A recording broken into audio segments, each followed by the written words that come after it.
Assalamualaikum warahmatullahi taala wabarakatuh dan selamat sejahtera murid-murid sekalian. Cikgu berharap murid-murid semua dalam keadaan sihat dan sudah bersedia untuk belajar bersama-sama dengan cikgu dalam slot Sains Tingkatan 3 Kelantan E-Kelas. Nama cikgu Ili Syahira binti Iroza, guru sains daripada SMK Belimbing, Tanah Merah, Kelantan. Sebelum cikgu meneruskan penerangan, murid-murid bolehlah merujuk buku teks sains tingkatan 3 pada muka surat 17 dan 18. Baik, berpandukan standard kandungan 1.2 iaitu rangsangan dan gerak balas dalam manusia, murid-murid diharapkan dapat memahami dan menjelaskan mekanisme pendengaran dan mekanisme penglihatan dengan betul. Di akhir pembelajaran juga, cikgu harap murid-murid boleh menguasai sepenuhnya kedua-dua mekanisme ini dengan baik. Baiklah murid-murid, kita teruskan dengan mekanisme kita yang pertama iaitu mekanisme pendengaran. Sebelum cikgu terangkan dengan lebih lanjut, cikgu tertanya-tanya, adakah para pelajar faham apakah yang dimaksudkan dengan mekanisme? Okay. Dalam konteks pembelajaran ini, mekanisme lebih kepada suatu cara kerja atau suatu proses yang berlaku secara tersusun dan berurutan yang melibatkan kerjasama semua bahagian dalam struktur organ deria. Jadi, bagaimana dengan mekanisme pendengaran berlaku? Baiklah murid-murid, ini adalah gambar rajah struktur dalam telinga kita yang mana cikgu akan terangkan dengan lebih lanjut bagaimana proses mekanisme pendengaran berlaku sehingga kita boleh menentukan sesuatu bunyi. Bermula dengan sumber bunyi sebagai rangsangan kepada telinga kita, sumber bunyi akan menghasilkan gelombang bunyi. Kemudian, gelombang bunyi akan diterima oleh struktur telinga yang pertama iaitu cuping telinga. Cuping telinga akan bertindak menerima dan mengumpulkan gelombang bunyi dan seterusnya disalurkan kepada salur telinga. Salur telinga kemudian menghantar gelombang bunyi kepada gegendang telinga. Gegendang telinga kemudian akan menghasilkan getaran bunyi. Pada gegendang telinga terdapat lapisan yang nipis atau membran yang nipis di mana getaran mudah berlaku. Okey, kemudian daripada gegendang telinga, getaran bunyi akan dipindahkan kepada osikel. Osikel berfungsi untuk menguatkan getaran bunyi. Kemudian, jendela bujur akan mengumpulkan getaran bunyi daripada osikel dan seterusnya jendela bujur menghantar getaran bunyi terus kepada koklea. Di sini getaran bunyi ditukar kepada impuls saraf. Kemudian daripada koklea, impuls saraf terus dihantar kepada saraf auditori dan seterusnya saraf auditori menghantar impuls saraf kepada otak. Pada bahagian otak otak akan mentafsirkan impuls saraf yang diterima. Lalu, bunyi akan dihasilkan. Dalam situasi mekanisme ini, rangsangan yang diterima adalah bunyi deringan daripada telefon. Kemudian, gelombang bunyi akan memasuki bahagian dalam telinga dan seterusnya menghasilkan impuls saraf. Impuls saraf dihasilkan melibatkan kerjasama semua bahagian dalam struktur telinga. Kemudian, impuls saraf akan dihantar kepada otak untuk ditafsirkan dan untuk ditentukan apa gerak balas yang perlu dilakukan. Dan di dalam situasi ini, kita perlu mengangkat telefon apabila mendengar bunyi deringan telefon. Cuba murid-murid perhatikan dengan teliti di mana terdapat beberapa bahagian dalam struktur telinga yang tidak terlibat secara langsung dalam mekanisme pendengaran. Apakah bahagian tersebut? Bahagian yang pertama ialah tiub eustachio. Tiub eustachio berfungsi untuk mengimbangkan tekanan udara bagi kedua-dua belah telinga. Contohnya, apabila kita naik ke suatu tempat yang tinggi, tekanan persekitaran dengan tekanan di dalam telinga adalah berbeza. Oleh itu, tiub eustachio berperanan untuk mengawal keseimbangan kedua-dua belah telinga supaya tekanan kedua-dua belah telinga tercapai. Dan satu lagi, bahagian yang tidak disebut adalah salur separuh bulat yang berfungsi untuk mengimbangkan kedudukan badan. Contohnya, apabila kita meniti pada jambatan yang sempit atau dalam persembahan sarkas, seseorang ingin meniti pada tali yang halus.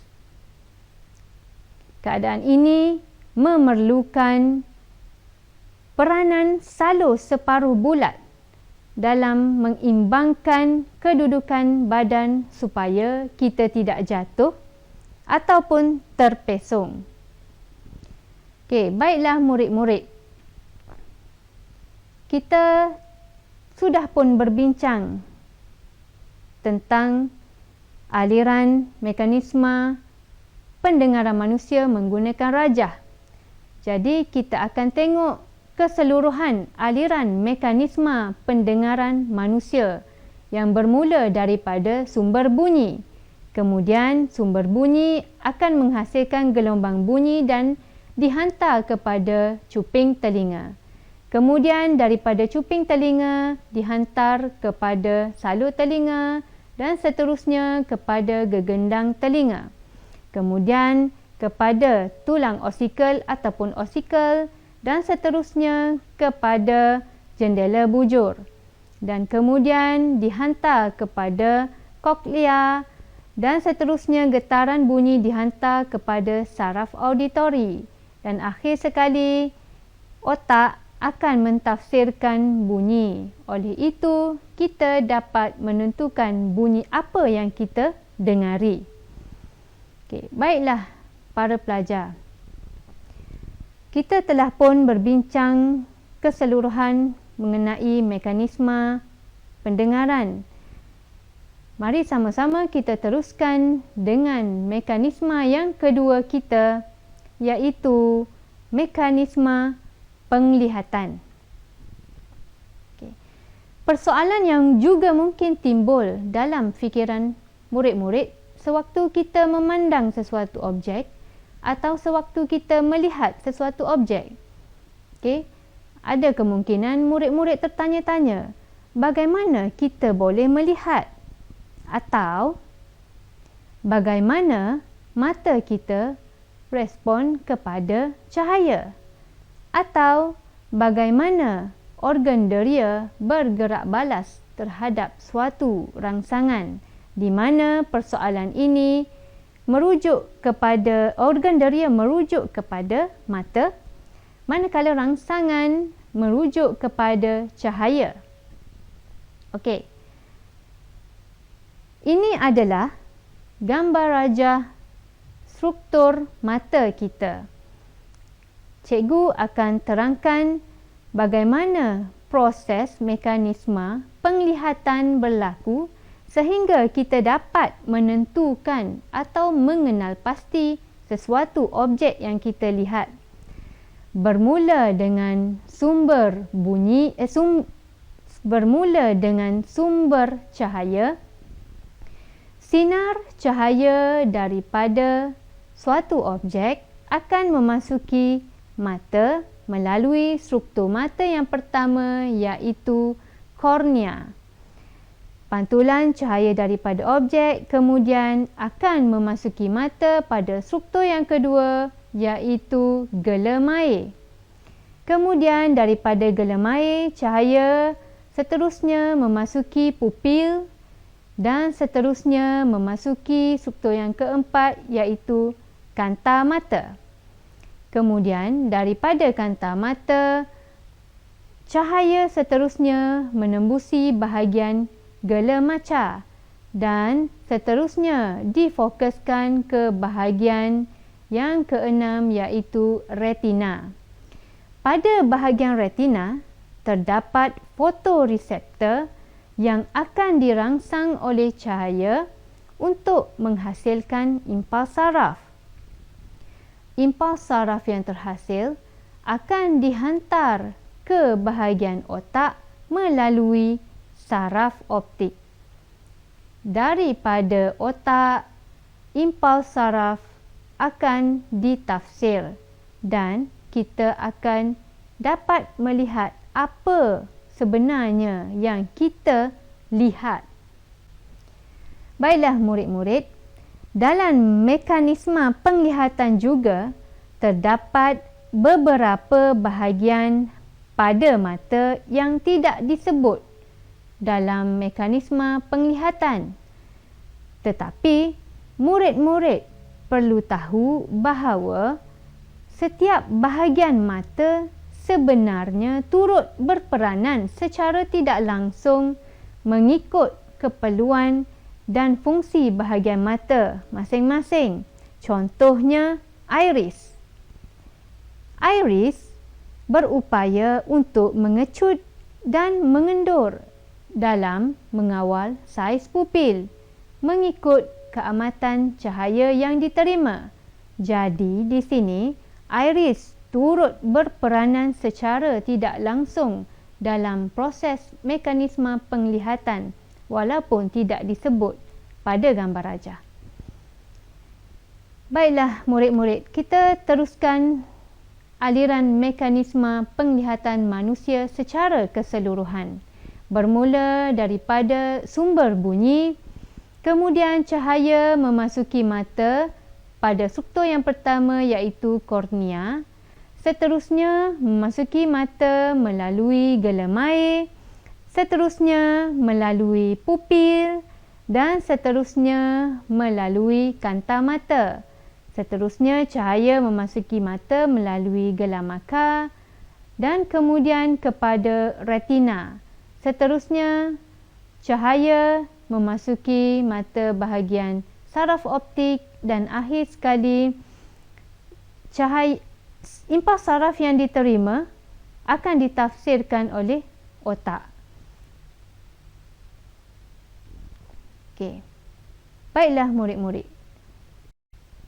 Sebelum cikgu akhiri pembelajaran kita, apa kata kita lihat dahulu beberapa contoh soalan sebagai rangsangan minda kepada murid-murid sepanjang pembelajaran bersama cikgu. Contoh kita lihat pada soalan yang pertama, iaitu nyatakan jenis rangsangan yang dapat dikesan oleh mata. Jadi, apa jawapannya? Sudah tentu cahaya. Dan sekiranya soalan bertanyakan rangsangan yang dapat dikesan oleh telinga, sudah tentu jawapannya adalah bunyi. Okey, kemudian kita teruskan dengan contoh soalan yang kedua. Contoh soalan yang kedua, struktur telinga yang manakah tidak akan mempengaruhi mekanisme pendengaran sekiranya rosak?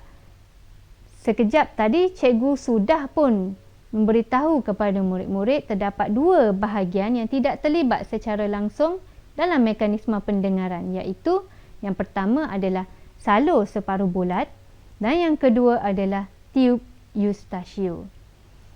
Baik, cikgu rasa setakat ini sahaja pembelajaran kita pada hari ini. Cikgu harap murid-murid lebihkan banyak latihan supaya murid-murid lebih faham tentang mekanisme ini. Dengan ini, cikgu akhiri slot bersama cikgu dengan sekian, terima kasih.